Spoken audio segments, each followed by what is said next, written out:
Salutations everyone, this is Razor giving you my summary and analysis of WTFOX 2 on the Melee side of things. And right off the bat you may know something a little bit different about this thumbnail, and that it is Jigglypuff-less. That's right, Hungrybox kept out of top 4 for the first time in a long time. And what's this thing that's not a Jigglypuff? That's a Captain Falcon, my friend. Wizrobe, the golden boy, the prodigal son, the guy that I always told you, this guy is something to watch out for. He's got so much potential. He's going to do it one day. Well, today he just beat Hungrybox for the very first time. 3-0. Sent Hungrybox to losers. First time Hungrybox has ever lost to Wizrobe. And then Hungrybox gets beaten on the losers side of things against Mew2King, which is his first loss against Mew2King all year. So he loses to two people. One that he hasn't lost to all year. Another he's never lost to. So, Hungrybox, a disappointing 5th. But of course, your grand finals was once again Mango Armada, keeping to the Melee script that we love to talk about, that as it translates into EVO. The reason WTFOX is such a big tournament, it's the last tournament before EVO. Everyone's going to try out different things, like we saw last year, where Armada did not have a response to Hungrybox at the ledge, but Hungrybox played his hand with WTFOX, and EVO came around, and then Armada started down tilting, and boom, that was taken out of the equation. So we have Mango taking it over Armada once again. This is a few consecutive wins he has over Armada now, and he did it in a very convincing 3-0 in grand finals. Armada going Fox and Peach as well, but also Mango opted to go Marth. Now that was definitely something. Armada has practiced the Marth, obviously to deal with Mew2King and the success that he's had with him. And when it comes to the Mew2King Armada match, that was definitely a disappointment. On winner semifinals, Mew2King's up 2-1 against Armada and loses the 4th game with Marth after all going Marth. And in game 5, he switches to Sheik, which wasn't agreeable. He had the counter pick. He decided to go, I believe it was Yoshi's with Sheik, and he didn't close it out. Even though he had a good first stock after that, it was just kind of a roller derby. Of course, Mew2King being an emotional character, when things aren't going great, he doesn't do great. When things are doing well, he can be absolutely phenomenal. And it's not like his Marth was very off. Sure, he did lose 2 games, but he also won 2 games against the Peach. And of course, Armada has better Marths to practice against than Mew2King has Peaches to practice against. So that definitely has come into fashion a lot more. Anybody that wants to beat Hungrybox, they have to go to see Prince Abu.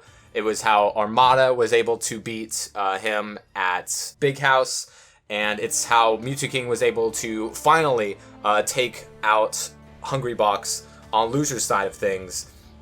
But when it comes to him and Armada, 3-2, Armada takes it in winners semis, and then they meet again in losers finals, and it's a 3-1 for Armada there.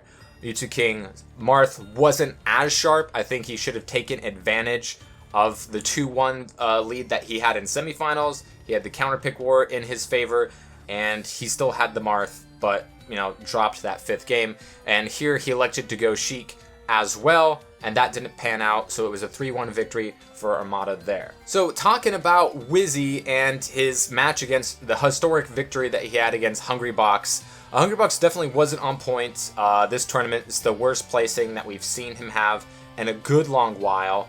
What was different about Wizrobe in this tournament, like I said, this wasn't obviously just a fluke. It wasn't Hungrybox having, just a bad day. Wizzy outplayed him in that match, and that was a 3-0. And then it wasn't just that, but he also takes 2 games off of Mango, and he takes 2 games off of Mew2King. When it comes to how he approached the Hungrybox matchup, he was basically not approaching Hungrybox as much as we might have seen him in the past, or how most people will approach Hungrybox, because Hungrybox is really good at the counter attack. But Hungrybox's ground game, I felt, wasn't as good. Wizzy was using the platforms camping to his advantage in most of his matchups, as well as using the space for his dash dancing, which was exploited in the counterpick game with both Mew2King and Mango, who brought him to smaller stages in order to minimize his dash dancing game. But against Hungrybox, he was able to throw a lot of nice defensive options and basically stay away from him to force Hungrybox to make the approach. And he's throwing out back airs. Hungrybox missed a couple of edgeguard scenarios, both against Wizzy and against Mew2King. And he was able to mix up his approaches, and as well as the way that he tried to go in on the ledge against Hungrybox. So that definitely helped Hungrybox miss some of those edge guards. He would mix up his recovery, and because Jigglypuff's back air, say, isn't as fast as Fox's, or he doesn't have a big hitbox in one of his smash attacks, he kind of has to rely on hitting those aerials to keep him back off the stage, and he couldn't execute on those edge guards, and Wizzy was making it difficult for him.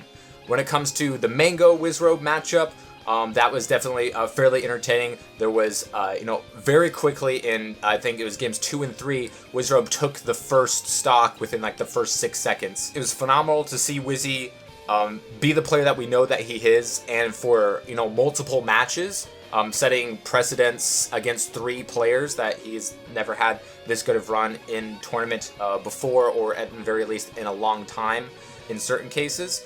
But against the Fox on the Mango matchup, it was basically Wizrobe reading Mango's dash dancing patterns, and he was able to just completely read that and punish him super duper hard, catch him with the grab, as well as with the down air on shield without having Mango reading his drift off of shield, because Dare, of course, beats Shine, which is definitely in the smaller platform and the smaller stages is what Mango is going to have to rely on to eat up that space. Because on the bigger stages, Wizrobe was able to read Mango's dash dancing game as well as play his own dash dancing game himself and camp on platforms. But when when he was taken to Fountain with Mango or with Mew2King on Yoshi's Story, he couldn't use as much space, and with Mango he was able to wave shine as well as shine off stage and didn't have to worry about the Wizzy nair pressure as much, and was able to capitalize that and eventually beat him 3-2. And then when it comes to the Wizrobe Mew2King set, it was again him switching up his approaches a lot and kind of keeping him guessing. Of course, going for more grabs than he would with Hungrybox, which he would save for certain instances as a mix-up. He was always changing his mix-ups, especially against Mew2King and Hungrybox the most. With Mango, it was more off of reads. But against Mew2King, of course, Mew2King, has that Sheik with such a hard counter against Captain Falcon. Because she can edge guard him so well. She can just throw out back air and then change the timing of the back air and even auto cancel on stage with the back air. And of course needles, to which sometimes he would try to approach with a dash attack, and Wizzy would just tech that over and over and over again at the ledge. But eventually Mew2King's, his forward air with all that horizontal knockback would just completely neutralize any sort of recovery options that Captain Falcon would have. And, Wizzy was dropping certain punishes, and late in games against both Mango and Mew2King, he was being, I think, a little bit too defensive towards the end. When it came to Hungrybox, Wizrobe was just defensive the whole way through. When it went to Mango, he would start off defensive and then go in on the later stocks in his victories. And against Mew2King, I feel like he didn't commit in as many scenarios on most stocks that he could have possibly capitalized on. Because with that Sheik matchup, it's definitely going to be very, very difficult. It's probably Captain Falcon's worst matchup, especially when it comes to the ledge. So I feel like in those, 1 to 2 stock instances, he has to take more risks. Obviously, they're not going to pay off all the time, but I think that might be his best bet. When it comes to Mew2King fighting Jigglypuff, what we have seen in the past when Hungrybox was just making his winners runs in past tournaments, we still saw Mew2King losing to him, but having better results against him set-wise than sometimes, or most of the time, that Mango was having, or say SFAT, or other foxes out there, and that was because of Mew2King is going for those down throw tech chases into another down throw or an up smash, which you didn't see any other fox doing. Also, he's hitting more up tilts, which Mango has mentioned that he needs to start doing, because up tilt's such a great move against Jigglypuff on certain approaches, because A, it pops him in the air for a possible back air or up air setup, or it'll just kill because the up tilt on Fox is just very, very strong. So that's going to start killing Jigglypuff, I believe, at like 89% on your lower ceiling stages. So that was something that we definitely already saw Mew2King having up against Hungrybox, but instead of saying Clutch Box in those last sets, in last games deeper in the set, we saw Hangrybox. He was definitely on tilt a little bit in both his losses against Wizrobe and Mew2King. And Mew2King was able to capitalize on Hungrybox's drift game not being as strong, and there was also just some bad luck.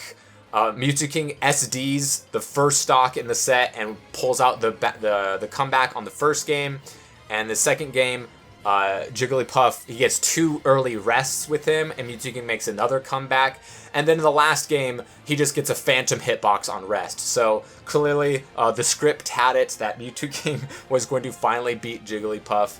And, that's going to give other people data to look at going into EVO. So it's definitely very, very important. And when it comes to, your grand finals matchup that we've seen a couple of times now this year, Mango, Armada, it was going back and forth a little bit early on in the season, with Armada getting most of the upper hand. But lately, it definitely seems to be Mango, especially with that commanding 3-0 there at the end.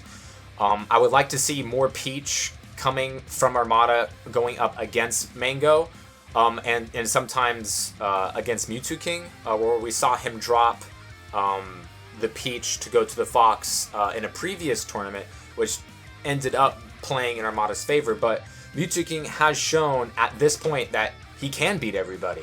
He has a better, even against Wizrobe, I believe the Kryptonite is not as strong against Mew2King because he has that Sheik matchup, and as well as just the counter pick, and is able to read Wizrobe a little bit more and punish. He capitalizes his punishes more than, say, Mango would, where Mango just has to play to Fox's strengths just because he's the vastly better character. So he can just double shine and get those early gimps on Wizrobe. So going into EVO, I think we're gonna see Mango or Armada again. Who knows what adjustments Armada is going to make. We had previously seen Mango pull out the Marth against Armada, but it was clearly not polished. This time around, it was to give Armada a different look, especially on, like, say, FD, and to where Armada might have had time to adjust against Mew2King's Marth. After facing the Fox from Mango after a few games, throwing out the Marth, he has to, change his timing, and Mango was definitely able to capitalize on that, and as well as just have an improved Marth, from vastly different than what we saw last time when he threw the Marth out against Mango. So now we know that Mango has been working on that Marth to counterpick against the Sheik, even though Armada has been working the Marth matchup. He still, had dropped 3 games to Mew2King's Marth, and then dropped a game to Mango's Marth as well. So smart on Mango to utilize that Marth counter pick to give him a different look and change up his timing. And when it comes into EVO, we don't know what adjustments Armada is going to make against that matchup, either against Mew2King or Mango. We know that Mew2King definitely needs to stay headstrong in that match against Armada, because we know he can beat him. He has beat him, and he was close to beating him in this tournament itself. And when it comes to the Jigglypuff matchup, I think Mew2King is going to need Hungrybox in losers in order to have that time to practice with the Jigglypuff. And, his laser game has definitely improved over the last couple of tournaments. We saw him go for too many lasers, whereas, Mango would have, perfect amount of lasers. And with Leffen, we saw a lot of single lasers and not wasting any time in building the right amount of damage. When it came to Mew2King in this tournament, he 3-0, while he did 3-0 him, he was kind of trying to get him to golden percent and then go for kills instead of just racking up a lot of damage until it came to the point where he would go for the down throw mix-ups, which definitely mitigated those kind of losses for when Mew2King is just in that robot mode of going for the most optimal thing and not changing his approach.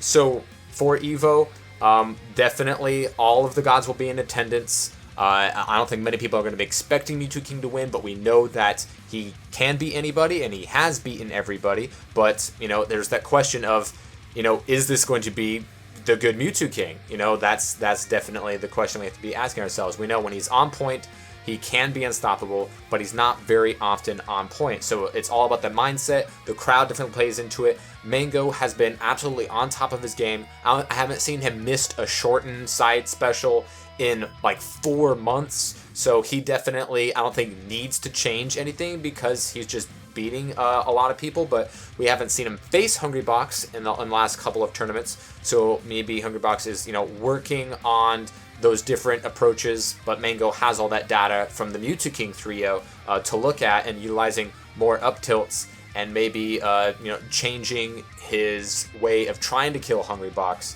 where, you know, he has the better matchup on Yoshi's Story, whereas Mew2King has the better matchup on Pokemon Stadium.